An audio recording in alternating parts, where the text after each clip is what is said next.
On est plus d'1 an après ma décision de reprendre la boîte toute seule, etc. Et plus d'1 an après, comme à l'instant, j'ai encore des surprises mauvaises. J'ai encore des tuiles qui arrivent. J'ai encore des coups de stress en me demandant comment je vais pouvoir gérer ça.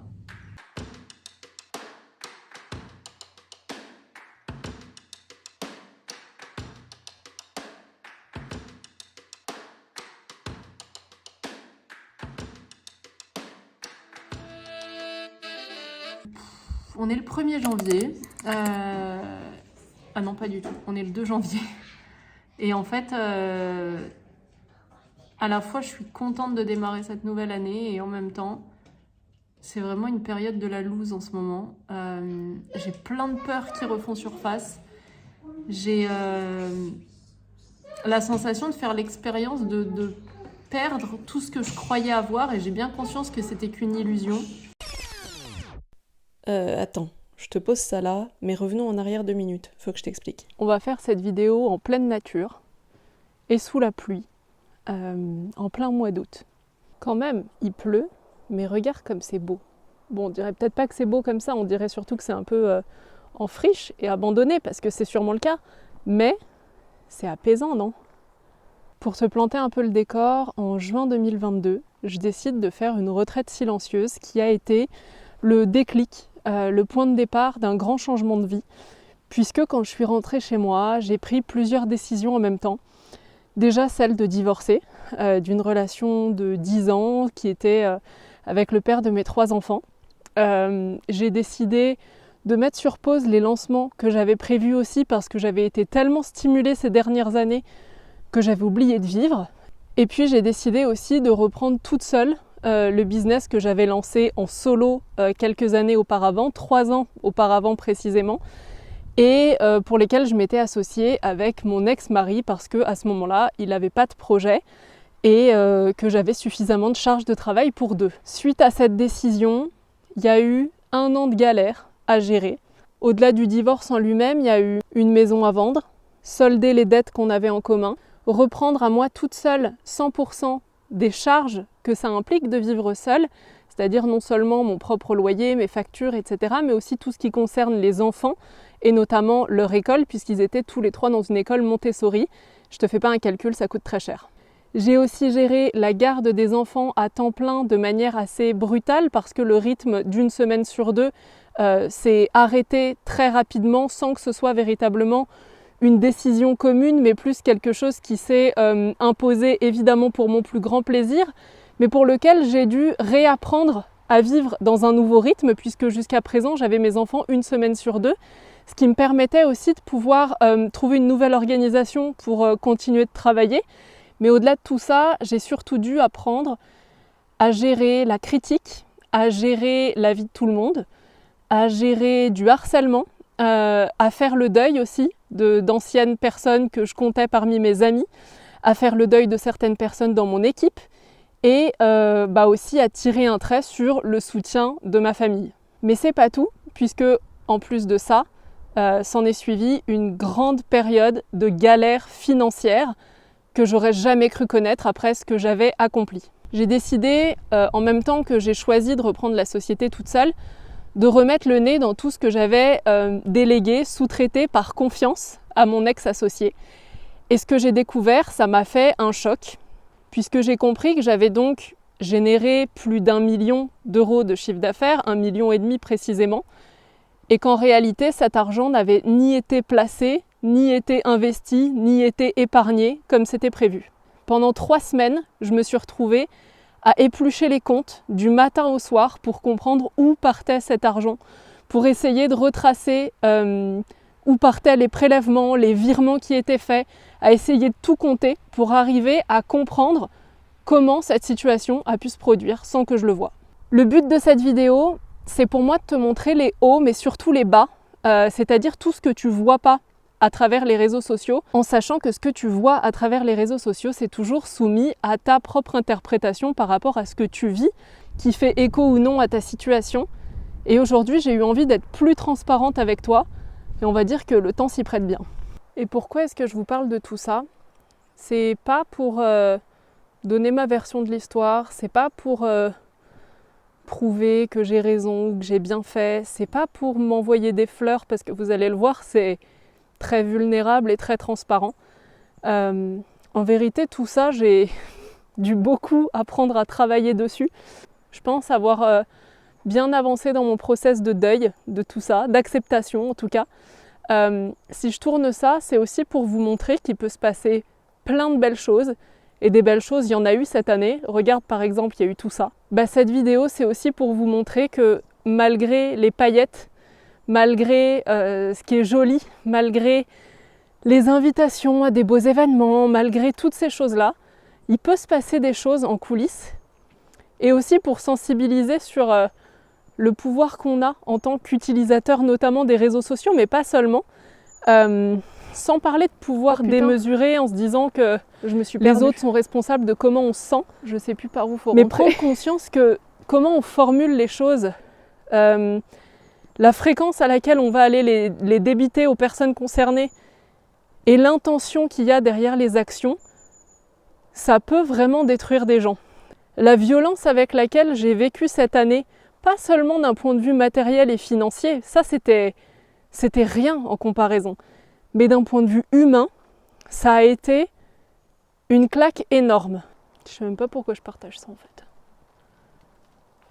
J'ai bien conscience aussi d'un truc, et j'en ai eu conscience tout le long, c'est que si je vis ça, d'une part c'est que je suis prête à le vivre, et d'autre part c'est qu'il y a un truc que j'avais pas encore compris jusqu'à maintenant, que j'ai pas transcendé, et la vie me le ramène sous un format encore plus intense, pour que je bosse sur ce sujet-là.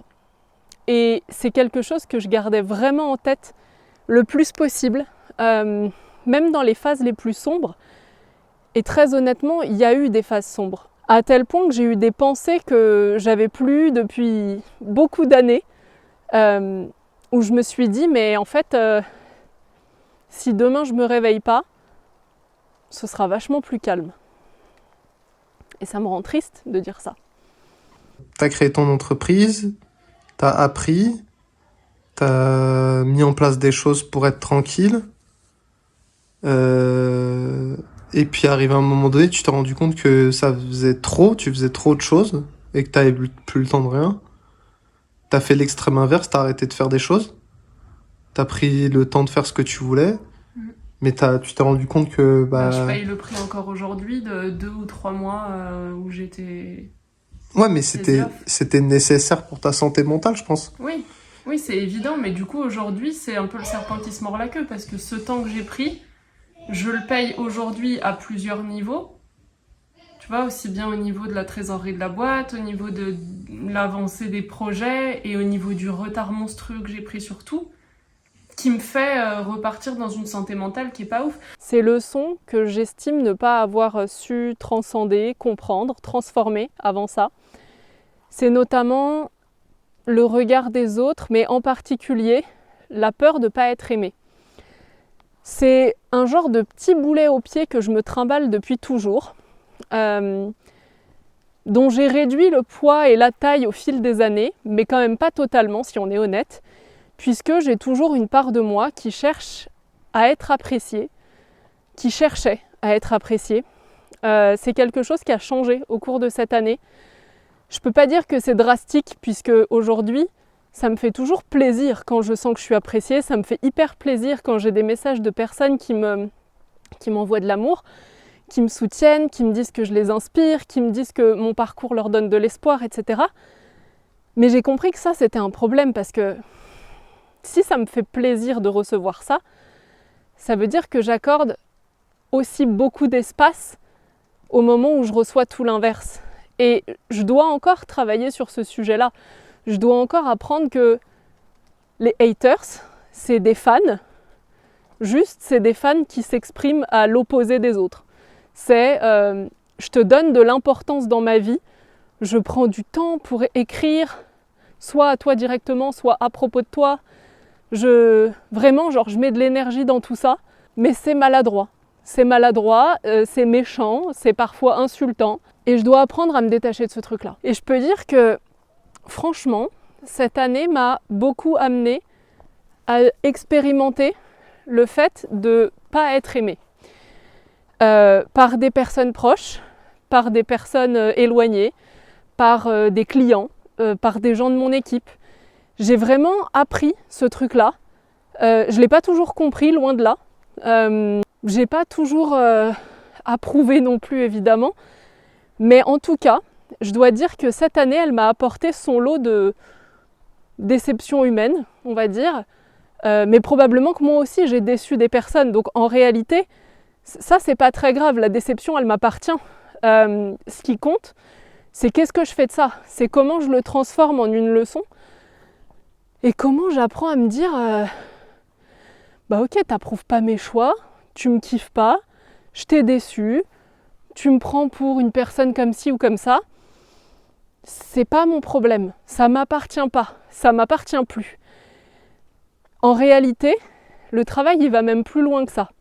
Parce que comme je le disais juste avant, si je donne encore beaucoup de poids aux compliments, à tous les retours positifs que j'ai, je peux pas vouloir prendre le positif et pas accepter le négatif. Donc mon travail du moment, c'est-à-dire 13 mois après, 14 mois après, c'est d'apprendre aussi à me détacher du positif et à me dire c'est cool parce que ce que je fais te plaît, c'est cool parce que tu as une bonne image de moi, parce que je t'inspire, parce que tu es contente d'un programme, c'est cool, mais ça n'impacte pas ma valeur.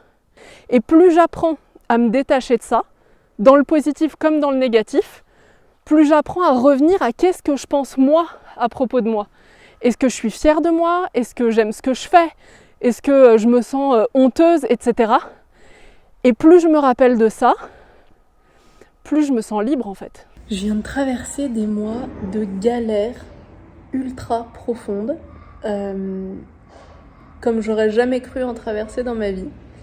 Et j'enregistre cette vidéo pour me rappeler de cette période, et en particulier de ce moment précis, où j'ai l'impression que c'est un point de bascule entre cette grosse période de merde que je viens de passer et la suite. Je sais pas de quoi elle sera composée cette suite, mais j'ai vraiment l'impression d'avoir dépassé un cap là ces derniers jours, d'avoir compris la leçon de tous ces mois que je viens de traverser et de ressentir une autre énergie. J'ai l'impression que mes actions sont différentes, que mes résultats sont différents, que j'arrive à reconnecter avec les gens alors que jusqu'à présent j'avais l'impression de perdre petit à petit la visibilité, le lien que j'avais, etc. Donc affaire à suivre. Bon, j'ai changé de décor et maintenant je suis au sec. Le pire, c'est pas tellement les moments où il y a une merde, ça va mieux, une merde, ça va mieux, même si ça c'est vachement éprouvant parce que je me dis mais ça va s'arrêter quand? C'est plus quand c'est concentré dans un court laps de temps et qu'il y a plusieurs choses qui arrivent en même temps. Ça c'est genre, vraiment je l'ai très très mal vécu, j'ai souvenir d'un moment en particulier comme ça. Waouh, ça a été hyper chaud, c'était l'été dernier. J'ai eu des problèmes avec des clientes, j'ai eu des personnes de l'équipe qui ont clairement pris parti et se sont servis en plus de cette histoire pour communiquer et essayer de faire leur buzz sur le fait de quitter la boîte. J'ai eu le début des avocats à gérer, à savoir comment je fais maintenant pour me protéger moi, pour protéger ma boîte. Ça a été une accumulation dans un laps de temps très très court. En réalité, on parle de quelques jours où je suis en train de gérer une situation complexe et je suis pas du tout remontée du truc parce que je suis en plein en train de la gérer. Et il y a un deuxième truc qui arrive, un troisième truc. Et là, je me revois, je suis dans le canapé en train de parler avec Mathieu et je me mets à pleurer et je lui dis je vais pas y arriver. Impossible que je me relève de ce truc-là. C'est trop dur, c'est trop d'un coup, j'ai l'impression que mon cœur va lâcher ou que mon cerveau va péter ou qu'il y a un truc physique qui va se manifester. Je peux pas encaisser ça, je peux pas endurer ça. Il faut que ça s'arrête. Je suis vraiment dans ce mood-là. Ça a été aussi le début de la descente aux enfers financièrement parlant, où j'ai dû demander à étaler des paiements pour des trucs que je payais comme ça, sans y penser, en virement instantané avant. Et mon ego s'est pris une tarte dans la gueule monumentale parce que je pensais ne plus jamais vivre ce truc-là. Et ça me paraissait fou d'avoir un business qui marche si bien et de me retrouver dans une situation personnelle aussi catastrophique que celle-là. Vraiment. J'ai à un moment donné décidé de reprendre les choses en main dans ma boîte, mais aussi dans mes projets. J'ai relancé des offres, j'ai fait des lancements, j'ai créé de nouvelles choses, etc. Mais ça, c'était toujours teinté du stress, de l'angoisse, de la pression financière.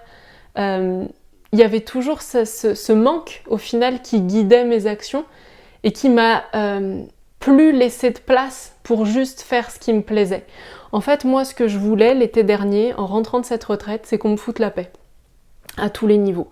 En pro comme en perso, j'avais pas envie d'être sollicitée parce que j'avais trop de choses à gérer pour moi, personnellement, de manière égoïste. C'était déjà trop pour moi, alors je pouvais pas en plus gérer les problèmes des autres. Et en fait, j'ai eu ce que je demandais. On m'a foutu la paix, mais on m'a tellement foutu la paix que quand moi je suis revenue en disant bon bah ça y est, je suis de nouveau dans le game et je suis prête et machin, bah en fait on m'a pas attendu. Et je me suis pris une autre grosse claque en me disant putain mais tu fais ta diva en fait. T'as cru que les gens étaient là et t'attendaient et que t'étais une resta et genre ah ouais ça y est t'es revenu, moi je t'ai attendu. En vrai il y a des gens qui ont été comme ça et ça c'était fou, ça m'a fait pleurer. Il y a des gens qui m'ont dit bah on s'était parlé il y a 1 an, j'avais pas le budget pour faire ta formation, ça fait 1 an que j'économise, ça y est maintenant je me l'offre. Et j'étais genre oh waouh c'est incroyable de vivre ça mais merci tellement pour ta confiance. Mais la majorité des gens ne m'ont pas attendu. Pourquoi ? Parce que j'existais plus sur le marché. C'est ce que je voulais.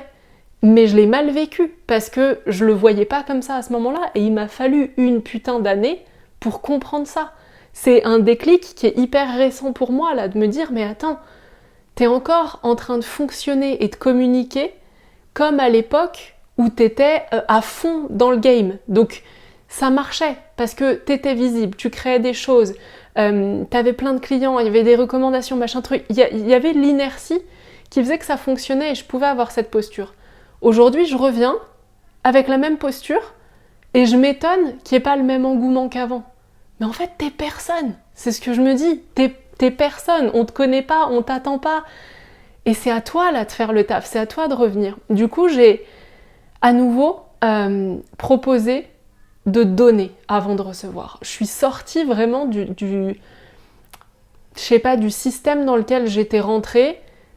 J'ai été fortement influencée, je me suis laissée fortement influencer par l'idée de ouais mais ça ramène pas d'argent, il y a moins de bénéfices, faut faire plus de retour sur investissement, tu peux pas donner ton temps, machin truc. Ça me faisait chier, mais j'ai mis ça de côté parce que je me suis dit oui c'est vrai, si j'ai envie d'avoir un business qui grandit, faut que je monétise mon temps, machin truc. Bon bah quand je suis revenue et que je me suis rendu compte qu'il n'y avait pas le même engouement quand je lançais un truc, je me suis dit, ton ego très mignon qui croit qu'il est arrivé là, on va le remettre à sa place. Et puis tu vas retourner parler aux gens, tu vas retourner les coacher gratuitement, tu vas retourner leur parler en direct, tu vas créer le système de hotline que j'ai fait pendant plusieurs mois où je proposais 15 minutes d'échange gratuit avec moi sur WhatsApp qui souvent se transforme en 30 minutes d'ailleurs. Et en fait, retourner au contact des gens comme ça m'a redonné confiance, mais ça m'a aussi prouvé que c'est toujours ce que j'aimais faire, que c'était toujours ça que j'avais envie de faire, alors que j'avais de sérieux doutes. Et je me souviens même en particulier d'avoir booké une session avec Justine, qui est une des coachs de la team Basique, et qui utilise le tarot comme outil particulier pour coacher. Et je lui ai booké une session pour faire le point avec elle justement en lui exposant que il y avait plus de sens à ce que je faisais, que je sais même plus si c'était ça que je voulais faire ou autre chose et je me souviens de cette session-là et d'ailleurs je vais t'en mettre un extrait. La question plus ou moins précise pour moi, elle sera autour de qu'est-ce que je fais de ma vie à partir de maintenant au niveau professionnel. J'ai perdu en fait, tu vois, l'envie de tout. J'ai il n'y a plus de sens à ce que je fais et je suis perdue par rapport à ça. Enfin, tout au niveau pro, c'est lourd et avec des peurs et tu sais, il y a pas de fluidité ou de joie ou de trucs comme ça. Au milieu de tout ça, du coup, je dois prendre des décisions radicales, notamment réduire le nombre de personnes dans mon équipe, couper toutes les dépenses qui sont superflues, maintenant que j'ai pu identifier où va l'argent et que j'ai passé des semaines le nez dans les comptes à retrouver les mots de passe, à annuler les souscriptions, etc. Mais je me retrouve aussi à devoir courir après mes premiers impayés, à avoir recours à une procédure avec un huissier de justice. Donc c'est bon, maintenant niveau process, je suis carrée, je sais comment on récupère ses sous. À avoir des retards de paiement de clients, à avoir la moitié de la prime à l'embauche à laquelle j'ai droit en tant qu'employeur d'un alternant qui m'a jamais été versée. Le truc traîne depuis 1 an et je suis toujours à l'heure actuelle en train de courir après cet argent pour pouvoir souffler un peu plus au niveau de la trésor, pour aussi pouvoir clôturer un chapitre puisque suite à ma reprise à 100% des sociétés, il y a 3 sociétés en tout, qui était un montage fiscal qui a été fait à un moment donné. J'ai décidé de faire une restructuration et de fermer 2 sociétés sur les 3, de transformer la 3e. Bref, c'est tout un casse-tête qui dure depuis 1 an. Et c'est tout le temps le serpent qui se mord la queue. On attend toujours quelque chose avant de pouvoir faire autre chose. Et c'est que des procédures qui coûtent beaucoup d'argent. Et de l'argent que j'ai plus comme j'avais avant. Et en fait, c'est ça le problème principal, c'est que aujourd'hui, j'ai un business qui tourne. J'ai un business qui fait un beau chiffre d'affaires, un très beau chiffre d'affaires, mais je suis en train, encore maintenant, de payer les pots cassés qui ont été cassés il y a un moment et quelqu'un doit payer pour ça, quelqu'un doit réparer les merdes qui ont été faites et ce quelqu'un, c'est moi. Et c'est clairement pas facile d'être dans cette situation-là, c'est pas confortable. Mais par contre, putain, qu'est-ce que c'est formateur, qu'est-ce que j'apprends et qu'est-ce que ça me donne comme compétences supplémentaires en tant que chef d'entreprise pour savoir ce qu'on doit faire, ce qu'on doit pas faire, sur quoi on doit être intransigeant, qu'est-ce qu'il faut prévoir, comment réagir en temps de crise, comment mettre en place un plan d'action, comment savoir précisément quelles dépenses on a, comment mettre en place une stratégie claire et efficace pour pouvoir y répondre. Ça m'a appris énormément sur le plan business et aussi sur le plan perso. Sur le plan perso, je me dis, mais je suis capable de tout ça. Sérieux, genre quand je me revois il y a 1 an, je me dis, mais j'étais si fragile. J'étais si fragile pour pouvoir gérer tout ça, aussi bien d'un point de vue humain et émotionnel que d'un point de vue business. J'ai tellement grandi vite avec cette entreprise, le chiffre d'affaires a tellement explosé rapidement que c'est comme si j'avais pas eu le temps d'apprendre les étapes et de structurer. Et en même temps, je me dis que c'était mon chemin. Peut-être que si j'avais appris avec mon mental les étapes, je l'aurais jamais fait, ou je l'aurais jamais fait de cette façon-là. Et au final, là, je suis certaine que la leçon, je la retiens. Je suis certaine de savoir comment est-ce qu'on fait pour bien gérer un business. Et je suis certaine que ça va très rapidement servir à d'autres personnes que moi pour savoir comment est-ce qu'on récupère un business en crise. Comment est-ce qu'on fait pour remonter la pente quand on est dans une merde noire? J'ai beaucoup parlé de l'aspect difficile et douloureux et négatif et challengeant, mais il y a aussi eu des tonnes de belles choses en même temps que j'étais en train de vivre tout ça. J'ai vécu des moments de joie immenses, probablement les plus beaux moments de joie de ma vie. J'ai vécu une connexion avec mes enfants d'une qualité que j'avais jamais connue jusqu'à présent et la relation que j'ai avec eux aujourd'hui est 1000 fois plus belle que la relation que j'avais avec eux il y a encore 2 ans. J'ai vécu évidemment une histoire d'amour qui me fait du bien sur tous les plans de ma vie. Je me suis découvert une petite tribu d'amis qui sont soudés, qui sont là pour moi. On se parle pas tous les jours, on se voit pas tous les jours, surtout depuis que j'ai déménagé. Mais je sais que dès que j'envoie une bouteille à la mer, il y en a tout le temps au moins un qui répond. Je sais que dès qu'on peut être au même endroit, au même moment, même quand c'est pas tous ensemble, on trouve tout le temps un créneau pour se voir. Et ça, c'est tellement précieux. Je crois que de cette dernière année, c'est une des plus belles choses qui me soit arrivée, de me découvrir des vrais amis et de savoir ce que ça veut dire pour moi. Aussi, j'ai reçu beaucoup de messages de votre part, de soutien, pour me dire que c'était source d'inspiration, pour me dire que j'avais fait preuve de courage, pour me dire que mes décisions et le fait que j'en parle ouvertement, ça avait planté des graines dans l'esprit de certains en se questionnant aussi. Je sais que ça a fait peur à d'autres de se dire waouh, mais si jamais je la côtoie ou si jamais je me fais coacher par elle ou si jamais je participe à une de ses retraites, est-ce que moi aussi je vais divorcer? Évidemment que la réponse est non. Mais par contre, si c'est un truc qui vous fait peur, c'est intéressant quoi. Pourquoi vous pensez à ça? Pourquoi c'est le premier truc qui vous vient en tête si vraiment il n'y a rien? Et je sais que j'ai challengé beaucoup de personnes en faisant rien d'autre que de vivre ma vie. Et à côté de ça, j'ai reçu vraiment beaucoup de soutien. J'ai évidemment eu des déceptions, j'ai évidemment des personnes dont j'étais proche, dont je croyais que j'étais proche, qui m'ont tourné le dos et parfois même sans raison, sans explication, sans rien de tout ça. Et quand je suis allée poser la question, j'ai eu des messages insultants et je comprenais pas en fait. Et j'essayais de me dire, mais cette personne n'a pas ma version de l'histoire. C'est pour ça qu'elle veut plus me parler, c'est pour ça qu'elle m'aime pas et qu'elle me juge mal. C'est parce qu'elle connaît pas 100% de l'histoire, elle connaît 50% qu'on lui a raconté. Et maintenant, j'ai appris à lâcher là-dessus, j'ai appris à me dire, en fait, elle a peut-être pas envie d'écouter les 50 autres pourcents. Peut-être que ça lui suffit ce qu'elle a entendu. Et si c'est vraiment le cas, est-ce que moi j'ai envie de passer du temps à parler à cette personne pour la garder dans mon entourage? Je crois pas. Donc, tant pis.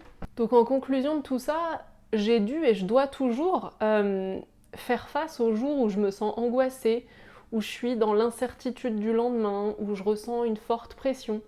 Mais en même temps, j'ai découvert qu'on peut vivre le pire et le meilleur dans la même journée. Qu'on peut être au fond du trou et observer à quel point on a de la chance d'avoir l'entourage qu'on a. À quel point on peut être angoissé et sur d'autres sujets totalement en paix. Il y a toujours cette partie-là qui va pas bien. Qu'est-ce qui va bien dans ma vie? Et j'essaye de trouver plus de choses qui vont bien que de choses qui vont pas bien, évidemment. C'est un peu comme quand j'ai une douleur physique, par exemple, j'ai mal au ventre. Forcément, si je me concentre sur mon ventre qui me fait mal, j'ai l'impression qu'il me fait encore plus mal. Et dans ces cas-là, je me dis, ok, mais est-ce que t'as mal au pied gauche? Et donc, je pense à mon pied gauche et j'ai pas mal. Et j'apprécie à quel point c'est bon de pas avoir mal dans ce pied. Je fais pareil dans ma vie, en fait. Oui, j'ai mal à cet endroit-là. Je ressens de l'injustice, je ressens de la peur, je ressens de la colère, tout ça. Et en même temps, il y a le meilleur qui est à côté. Les deux se côtoient. Et c'est moi, par contre, qui ai le pouvoir de ce que je fais de tout ça. C'est moi qui choisis de regarder là où j'ai envie. Ça ne veut pas dire que j'ignore ce qui me fait mal, mais ça veut dire que je sais le prendre avec du recul aussi. Je sais accueillir ce qui va pas bien et je sais me ressourcer dans ce qui va bien pour trouver l'énergie de me mettre en action. Je vais finir avec une petite session FAQ parce que vous m'avez envoyé quelques questions quand je vous ai demandé de quoi vous aimeriez que je parle dans ce vlog. Alors il y a des choses que j'ai déjà abordées, genre quel est le chemin parcouru? Voilà, je crois que vous avez à peu près tout. Donc Marie-Laure, elle me demande comment tu fais avec tes émotions du dark side pour poursuivre tes missions perso et pro. C'est une super bonne question parce qu'au moment où tout ça m'est arrivé, au moment où j'ai vécu vraiment ce truc-là, j'avais l'impression que les deux pouvaient pas se concilier. J'avais l'impression que je devais choisir entre me guérir, entre guillemets, c'est-à-dire faire en sorte d'aller mieux et continuer de travailler. Du coup, j'ai arrêté de travailler. J'ai vraiment fait le strict minimum, j'ai annulé plein de trucs, j'étais plus disponible pour personne d'autre que pour moi. Et je crois que c'est la seule fois de ma vie où j'ai vraiment fait ça, mais c'était une question de survie. J'ai pas mentalisé le concept, j'avais pas d'autre choix en fait pour réussir à faire quelque chose. J'apprends à me dire qu'en fait c'est pas une fatalité, que je peux me sentir triste et pas bien et quand même avancer dans mes projets, que j'ai pas besoin d'être tout le temps en énergie haute pour faire les choses, que c'est pas juste parce que je suis heureuse et je dégage du bonheur que les gens viennent à moi. Vraiment, j'apprends à lâcher cette espèce de fantasme qu'il faut toujours être bien pour pouvoir mener à bien sa vision, sa mission. Et aussi, j'ai accepté que pendant une certaine période, j'avais plus de vision, j'avais plus de mission, j'avais plus de pourquoi, je sais plus pourquoi je fais les choses. J'ai accepté en fait d'être dans ce flou, ce flottement et de me dire là, je suis en mode survie. Donc en mode survie, je suis pas dans un état de pensée à des choses plus haute. Je suis pas dans une recherche de vision ou d'objectifs à accomplir ou autre chose comme ça. Je suis vraiment dans comment je fais au jour le jour. Et j'ai accepté de mettre tout le reste de côté pendant cette période jusqu'à ce que je me sente à nouveau l'énergie et l'envie d'aller retravailler ma vision et mon pourquoi et ce qui me donne envie de me lever tous les matins.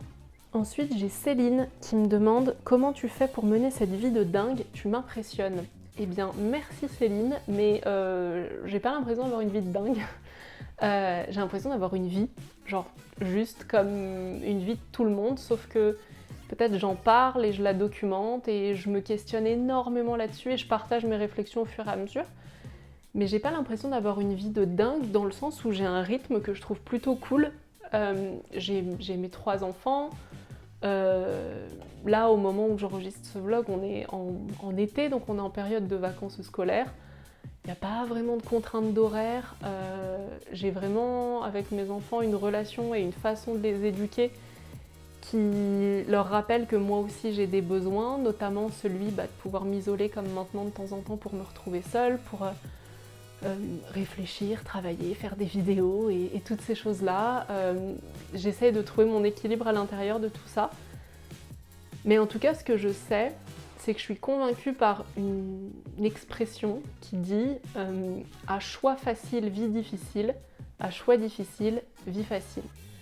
Je suis convaincue de ça et je sais, en fait j'ai une espèce d'hyper présence, hyper conscience sur le fait que quand j'ai compris quelque chose, si je ne passe pas à l'action rapidement, je fais que retarder le moment où je vais quand même passer à l'action à un moment donné. Et pendant ce laps de temps qui peut durer 15 ans, je vais me sentir mal et pas heureuse. Et je trouve ça trop dommage de gâcher des années de ma vie, alors que peut-être elle va s'arrêter dans pas longtemps, personne ne le sait, en n'étant pas heureuse à 100%. Et surtout pourquoi ? Je sais pas, par peur de blesser l'autre, par peur de faire une bêtise, de faire une erreur et de m'en vouloir, je sais pas, il peut y avoir plein de peurs à ce moment-là. Mais la finalité, c'est surtout la peur de l'inconnu. C'est que je ne sais pas ce que je ne sais pas. Donc, ça fait un peu Jean-Claude Van Damme ce truc-là.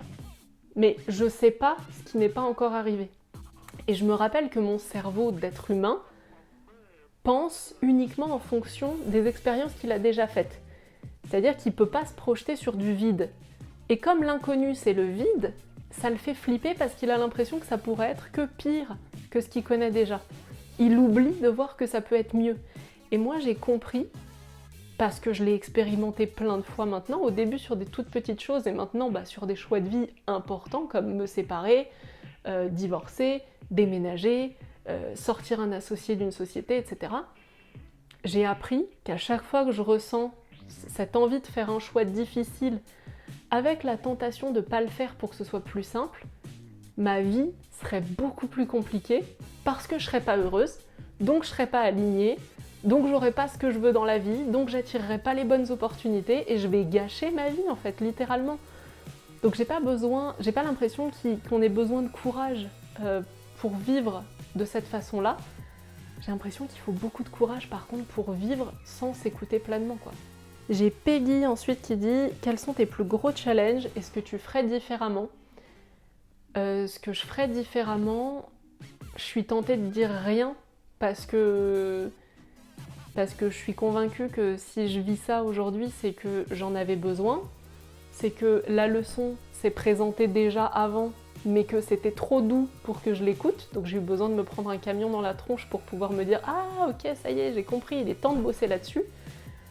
Donc en fait, je dirais rien, tout est fait pour que j'évolue dans ma vie. Et dans un an, peut-être, je ferai une autre vidéo où je vous dirai « J'étais au fond du trou, et en fait, voilà à quoi ça m'a servi. » Et je le sais, je le sens, parce que ça m'a déjà servi à plein de choses. À m'affirmer, à oser déplaire, à comprendre que je vais pas mourir si on m'aime pas, à oser me faire passer encore plus en premier dans ma vie, à oser prendre des décisions courageuses, à me séparer d'une relation qui me faisait plus du bien et que je voulais pas voir. Enfin, il y a plein de choses en fait qui ont été utiles et bénéfiques, sans parler de toutes les leçons que j'ai apprises au niveau du business. À quel moment c'est un red flag où je me dis oh, pas du tout, ça pue en fait cette histoire. Et à quel moment aussi j'ose affirmer mon caractère en disant à la personne c'est pas ok ce que tu fais. Et pas essayer de me taire parce que j'ai peur que peut-être on le prenne mal, machin truc. Tout ça, c'est des leçons que j'ai apprises uniquement grâce à cette expérience.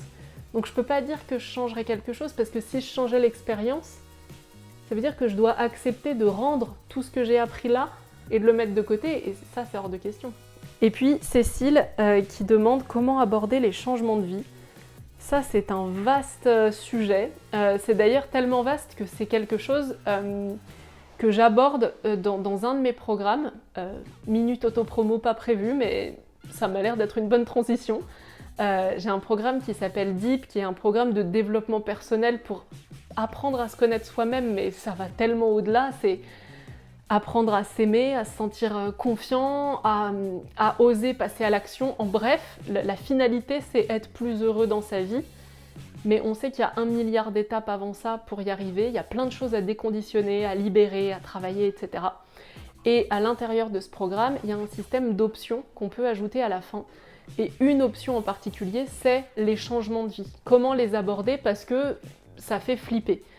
Je pense que ce que je disais précédemment sur le fait de relativiser la peur de l'inconnu, la peur d'échouer, la peur de se tromper, de faire une bêtise, etc.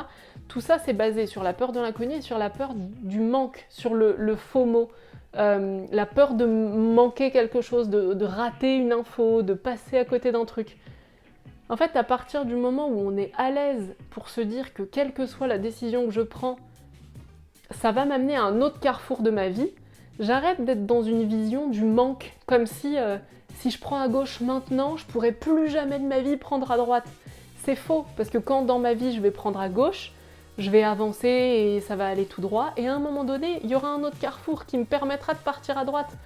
Donc en fait, il n'y a rien qui est irréversible, juste apprends à te connaître, vraiment, genre vraiment, fais un vrai gros travail d'introspection, et ça veut pas juste dire lire des livres de dev perso, ça veut pas juste dire comprendre les concepts, ça veut dire aller bosser dans le dark, ça veut dire aller regarder toutes les parts de toi que t'as pas envie de voir, ça veut dire aller chercher ce qui fait mal. C'est pas du tout un travail confortable. On a rendu le dev perso un peu sexy, genre on est des gens hyper intellectuels et on fait du dev perso, c'est pas ça. Le dev perso, c'est mettre les mains dans la merde et apprendre à gérer ce truc-là, apprendre à gérer ses émotions dans des circonstances qui sont celles qui nous challengent le plus. C'est ça le vrai dev perso. Et c'est ça, entre parenthèses, qu'on apprend à faire dans Deep. Mais ouais, je dirais apprends à te connaître pour de vrai, apprends à repérer, et pour ça l'outil du Human Design, moi je suis fan absolu de cet outil parce que il donne des clés concrètes pour apprendre à savoir comment ressentir ce qui est la bonne décision pour nous, comment répondre à une proposition, à une opportunité, comment interagir avec les gens, enfin bref, je vous mettrai les liens en description. Apprends à te connaître, apprends à savoir ce qui est une bonne décision pour toi, et ose y aller, sors du mental, débranche ta tête et passe à l'action. Parce que sinon, tu peux passer des années, et ça fait probablement des années, que tu passes à cogiter sur un truc que tu ne fais pas, et tant que tu le fais pas, t'as pas la réponse. Le seul moyen de le savoir, c'est d'y aller. Donc vas-y en ayant la confiance que de toute façon, quoi qu'il se passe après cette décision, tu seras là pour gérer pour toi, parce que c'est toi aux commandes de ta vie. Donc ce sera toi qui vas gérer. Voilà, je crois que j'ai fait le tour de ce que j'avais envie d'aborder dans ce vlog. C'était hyper émouvant pour moi de revoir les vidéos que j'ai tournées au fur et à mesure, parce que même si je suis pas du genre à me mettre à pleurer face caméra et tout, ça réveille des émotions, c'est associé à des moments très précis, je sais dans quel état j'étais physique et mental à certains moments, et ouais, c'était assez éprouvant, j'étais presque un peu stressée avant de regarder les vidéos à nouveau pour le montage, et puis finalement je suis trop contente de l'avoir fait parce que j'ai l'impression qu'une page se tourne officiellement et dans tous les sens du terme, parce que là maintenant mon divorce est signé, après multiples péripéties, les sociétés sont sur le point de switcher aussi pour pouvoir repartir sur quelque chose de neuf. Donc vraiment, j'ai l'impression que quelque chose se ferme là. et ça me laisse la place d'écrire tout plein de trucs. Alors j'espère pouvoir faire la même vidéo l'année prochaine et puis vous dire, bah voilà, on est en été 2024 et voilà ce qui a changé dans ma vie. J'espère que ça vous a plu. N'oubliez pas de mettre un petit pouce en l'air, ça me fait trop plaisir, mais encore plus un commentaire pour me dire ce que vous en avez pensé. Cette chaîne YouTube est sur le point de se développer, d'accueillir des invités, etc. Donc j'ai vraiment envie qu'elle ait la visibilité qu'elle mérite. N'hésitez pas à me dire aussi si vous avez envie que j'aborde des choses plus en détail, plus précisément dans les commentaires. Et puis moi, je vous dis à bientôt. Lave tes mains dans la cuisine. Super, ferme la porte, arrête de parler. Oh putain, je me suis perdue. Je sais plus par où faut rentrer. Je me suis mise sous un chêne. Je crois que c'est un chêne. Ah non, c'est pas une bonne ambiance. Je pensais que ça ferait un peu ASMR le bruit des gouttes, mais je me prends 12 fois plus de gouttes que si je marchais.